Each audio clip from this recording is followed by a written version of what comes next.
အဲ့ဒီထမင်းကိုစားမိတဲ့အပွားဟာမကြခင်မှာပဲတတိလက်မစ်မျောသွားခဲ့ပါတယ်။10နှစ်ဆိုတဲ့ကာလဟာလူတစ်ယောက်ကိုမိသားစုဝင်တစ်ယောက်လိုယုံကြည်ဖို့လုံလောက်တဲ့အချိန်တစ်ခုပါ။ဒါပေမဲ့အဲ့ဒီယုံကြည်မှုကိုအခွင့်ကောင်းယူပြီးအသက်84နှစ်အရွယ်ဂျေဆုရှင်အပွားအိုကိုအစာတဲ့အစိတ်ခတ်လှုပ်ကြံခဲ့တဲ့တုံလှုပ်စရာဖြစ်ရတစ်ခုထိုင်းနိုင်ငံနခော့ပထုံခရိုင်မှာမနေ့ကဖြစ်ပွားခဲ့ပါတယ်။တနန်းလိုနေရပေးထမင်းကျွေးခဲ့တဲ့သူကဘာကြောင့်အခုလိုရဲရဲဆက်ဆက်တုံ့ပြန်ခဲ့ရတာလဲ။အခင်းဖြစ်ပွားရာနေရာကတော့နခော့ပထုံခရိုင်မှာဖြစ်ပါတယ်။အသက်84နှစ်အရွယ်အပွားကူလာဟာလွန်ခဲ့တဲ့10နှစ်ခန့်ကနေစရာမရှိဘဲဖြစ်နေရဲ့နိုင်နှင်းဆိုသူကိုတနာလို့မိမိရဲ့မြေကွက်လွန်မှာနေထိုင်ခွင့်ပေးခဲ့တယ်လို့ငားကန်ငားတာမျိုးတွေအထိအလုတ်အကင်ဖန်တီးပေးခဲ့သူပါ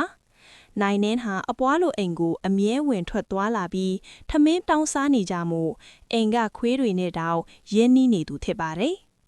ဧပြီလ23ရက်နေ့မှာတော့အပွားရဲ့မိသားစုဝင်တွေအလှူသွားနေတဲ့အချိန်မှာနိုင်နှင်းကအိမ်ကိုရောက်လာပါတယ်။အပွားကစီရနာနဲ့သမီးဟင်းတွေပြင်ဆင်ကျွေးမွေးခဲ့ပေမဲ့အပွားခဏအထွက်မှာတော့ CCTV ကနေမေယုံကြည်နိုင်စရာမြင်ကွင်းကိုမှတ်တမ်းတင်ထားနိုင်ခဲ့ပါတယ်။အဲ့ဒါကတော့နိုင်နှင်းဟာသူ့အိတ်ထဲကအမုံအဖြူရောင်တချို့ကိုအပွားရဲ့သမင်းပကံနဲ့ဖြူးထည့်ပြီးဇိုးနဲ့တေချာမှွေခဲ့တာပါပဲ။ပိုပြီးထူးဆန်းတာကနိုင်နှင်းဟာထမင်းစားပြီးထွက်သွားကနီမှာဒါနောက်ဆုံးအကျင့်ထမင်းစားတာဖြစ်လိမ့်မယ်လို့နမေလိုစကားမျိုးတောင်ပြောသွားခဲ့ပါသေးတယ်။အဲ့ဒီထမင်းကိုစားမိတဲ့အပွားဟာမကြခင်မှာကတတိလက်မေ့မျောသွားခဲ့ပါတယ်။အဲ့ဒီအချိန်မှာတော့တရက်ခန်ကအိမ်ထဲဝေပြီးအပွားရဲ့ပတ်စံတွေကိုယူဆောင်သွားခဲ့ပါတယ်။တကယ်တော့အပွားလိုအိမ်ဟာပြီးခဲ့တဲ့နှစ်မတ်လမှာလေရွှေလေးဘတ်နဲ့ငွေသားနှစ်တန့်ကျော်ခိုးယူခံခဲ့ရဖူးပြီးအဲ့ဒီတုန်းကတရက်ခန်ကိုမမိခဲ့ပါဘူးအခုတစ်ခေါက်မှာတော့တရက်ခန်ဟာမျက်နှာဖုံးဆွတ်ထားတယ်လို့ဝါလုံးနဲ့ CCTV ကင်မရာကိုလှည့်ပစ်ဖို့စ조사ခဲ့ပြီးမြဲသူ့ရဲ့ထူးခြားတဲ့လမ်းလျှောက်ပုံချက်တောက်တစ်ဖက်ကွဲတာကြောင့်နိုင်နှင်းဖြစ်တယ်ဆိုတာမိသားစုကအပိုင်တွက်ထားပါတယ်လက်ရှိမှာတော့အပွားရဲ့သမီးဖြစ်သူမအန်ဂျလီဟာ